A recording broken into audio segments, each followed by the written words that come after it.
Question 1. Well, I'm at a loss to evaluate whether children now are happier compared to the past, as it depends on several factors.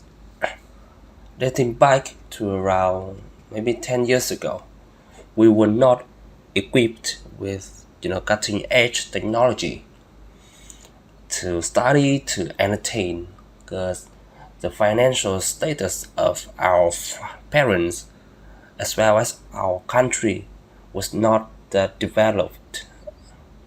However, we could live in a more carefree way, not having to worry about the future.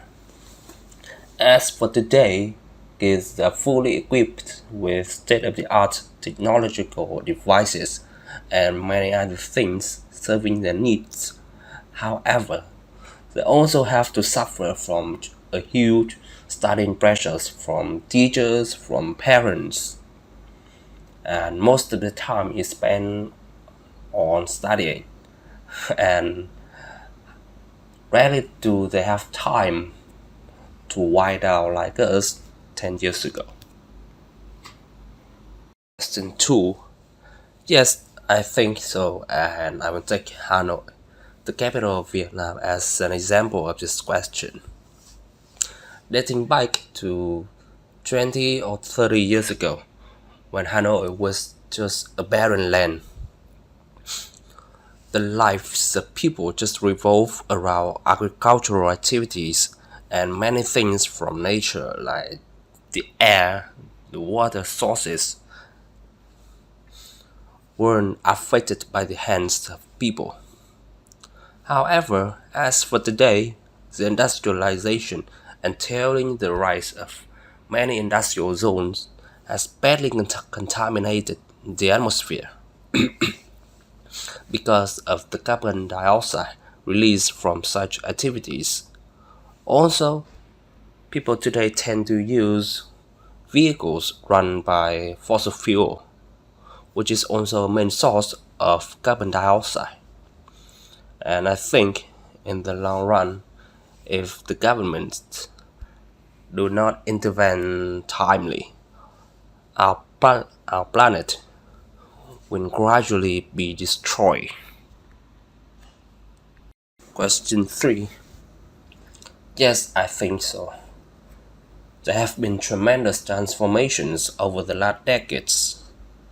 Dating back to 20 or 30 years ago, when people's financial status was not stable, rarely did we see them buy lots of goods.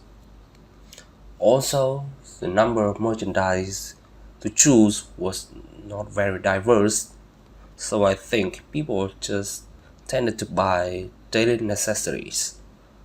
As for today, in the era when our financial status has been radically enhanced, and when the number of sellers is 1,000 more times the number of buyers, we have several choices when it comes to choosing some things to buy. Also, the buying process has been made easier more than ever before thanks to the rise of online shopping platforms like Shopee, Lazada, and so on. Question 4.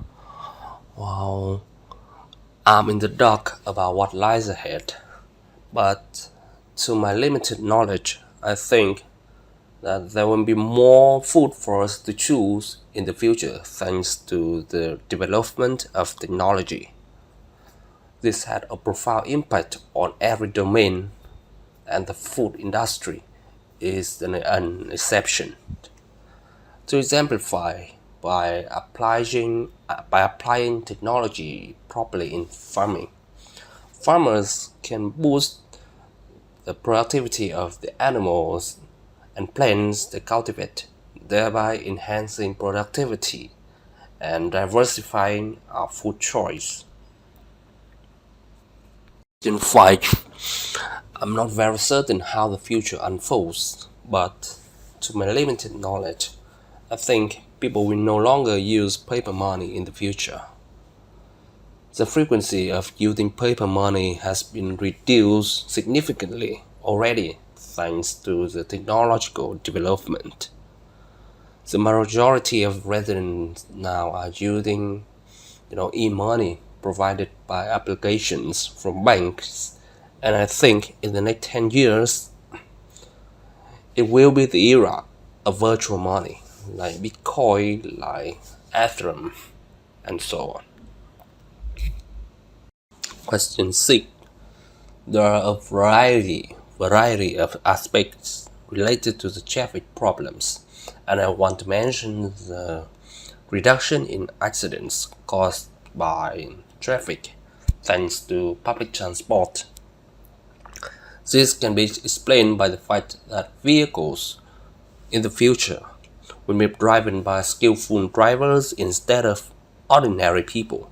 So I think it can significantly reduce the rates of accidents caused by people's mistakes.